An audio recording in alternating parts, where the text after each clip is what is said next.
I'd like to congratulate my seeing 40 years of teaching in Chun, propagating this style. Thank you, and thank you for having us here to share this moment with you.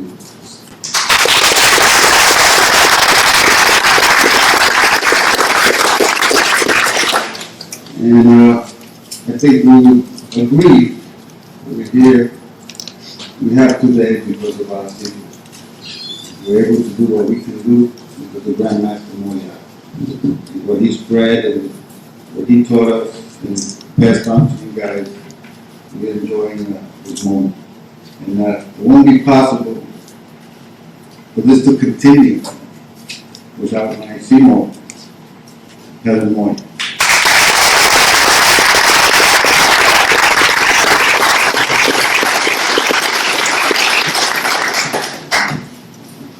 So as everyone else, I learned a lot of things tonight.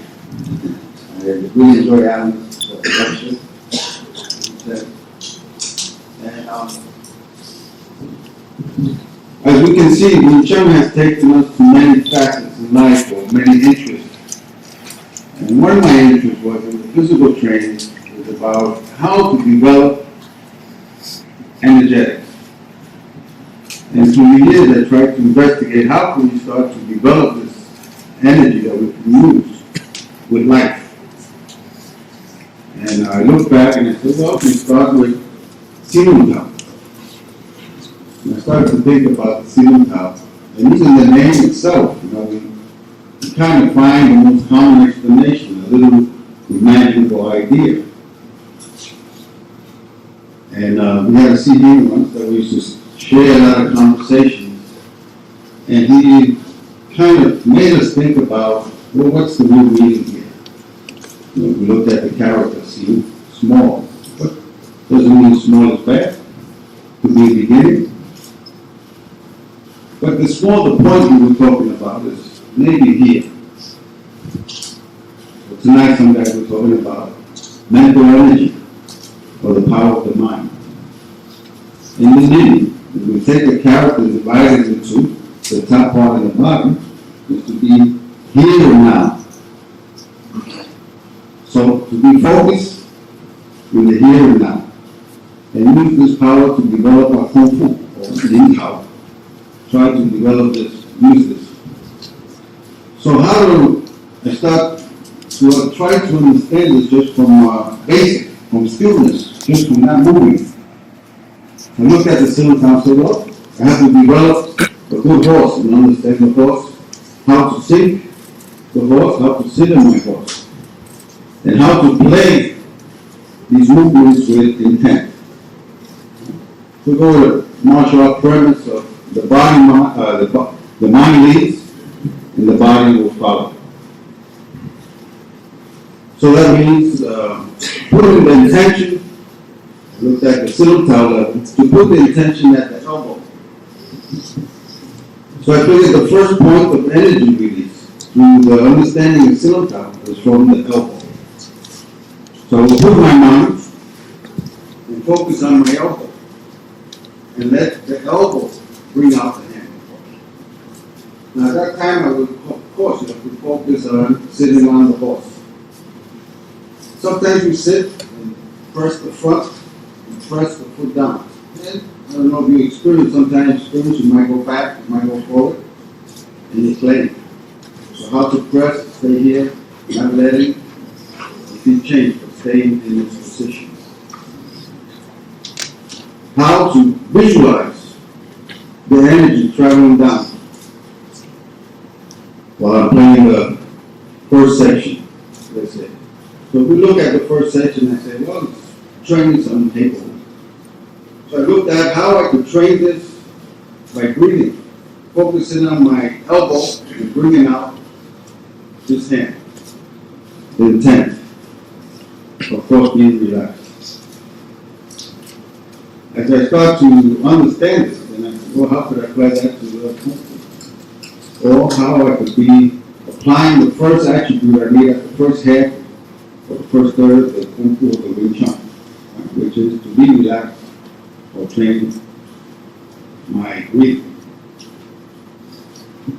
So taking this visualization again, focus on the elbow coming up and developing the first power of release, which is the elbow. If I leave the hand here, the elbow might get lazy and come out. So don't touch the body and tuck the elbow in a little bit. So start to give the elbow some integrity of position.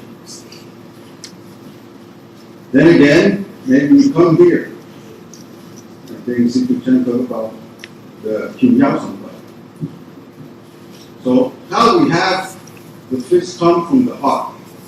But sometimes for Westerners, we think of heart in an emotional way. They're thinking of a thinking way. So again, back to the premise, the mind leads, the body follows. So the intent is letting this fist out from my mind with the first point of power, which is the elbow. I focus on leaving this out. Now, if I want to develop more, continue to develop this inner power, I need to twist and turn the ligaments, tendons.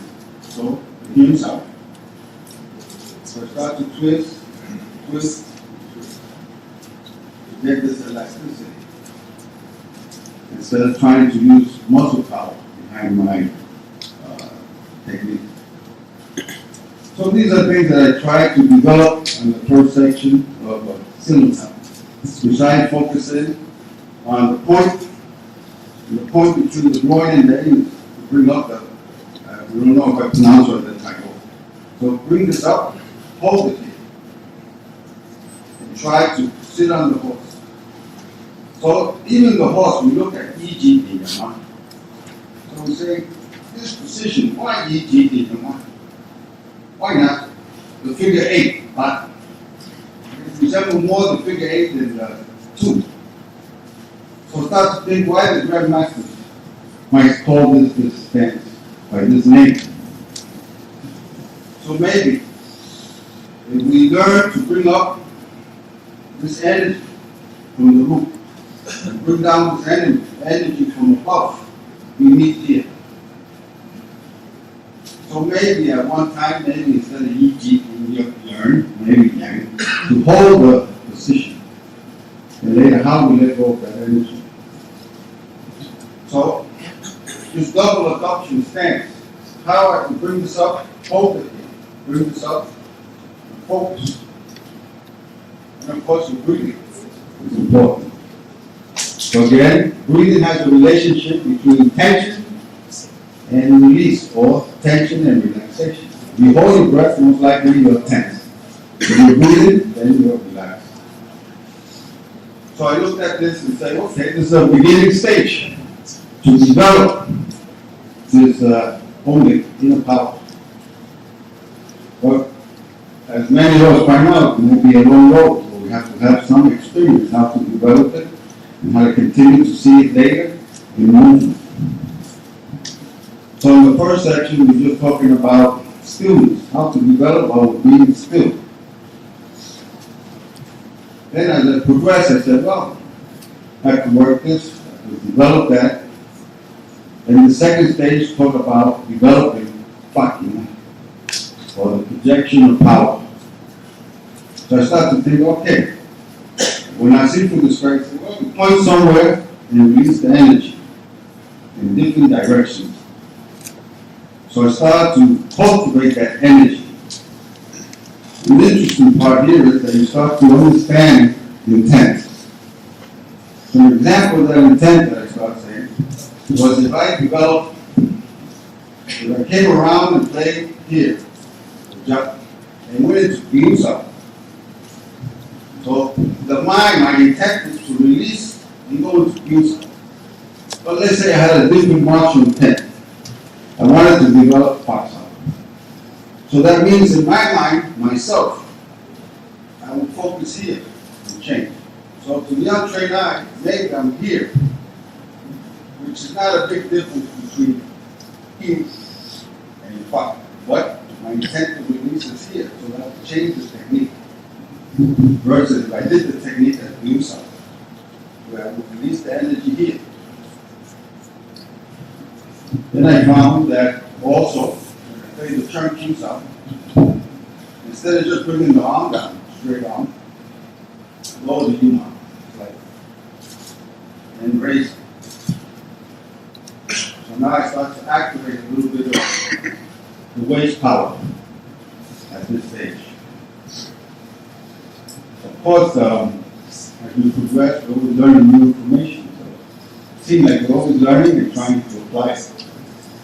And hopefully we have good people that give us some good advice or good direction.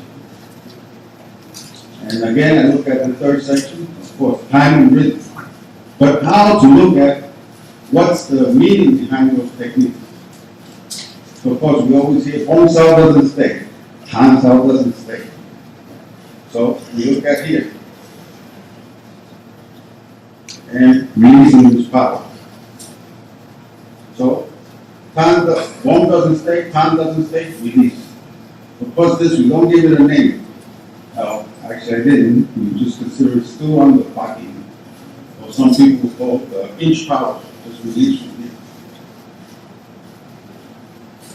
And then, for the last section, if we just move here. But the intent, I have to move two opposite energy, meaning how do I pull up and pull down? So the timing of pulling up and down becomes important. Then using this, of course, this time to use for hand replacement. This occupies space, I replace this with this hand. So I have to take all of that and say, well, I'm learning some drills. How do I apply that to the drill? So I'm going to follow Chun. He gave the same, so he did the same like the young guys. So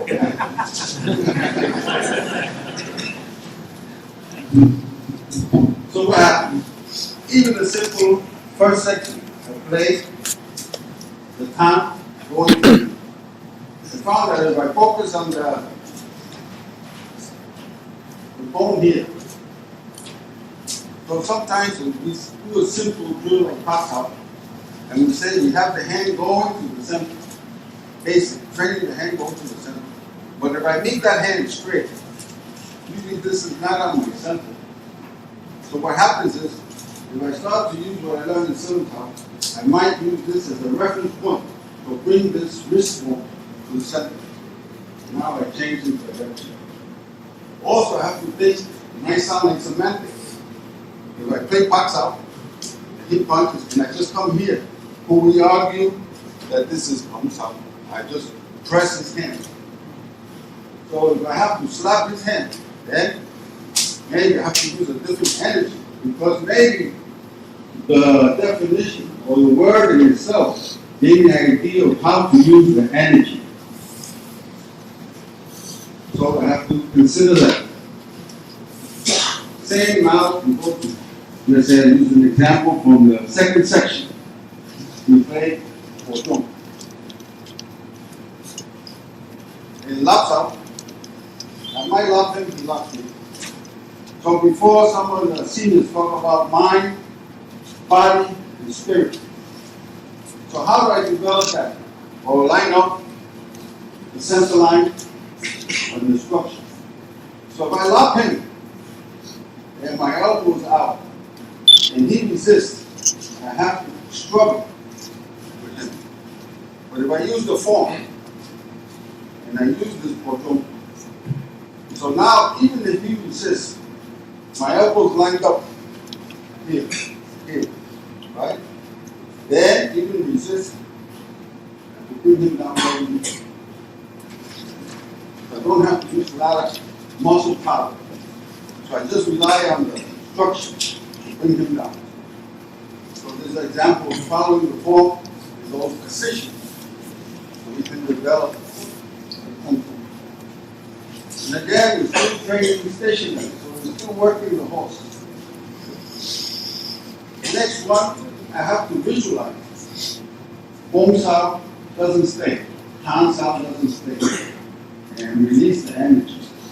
So at a cyclical level, understanding. Let's say I have bone. He comes around.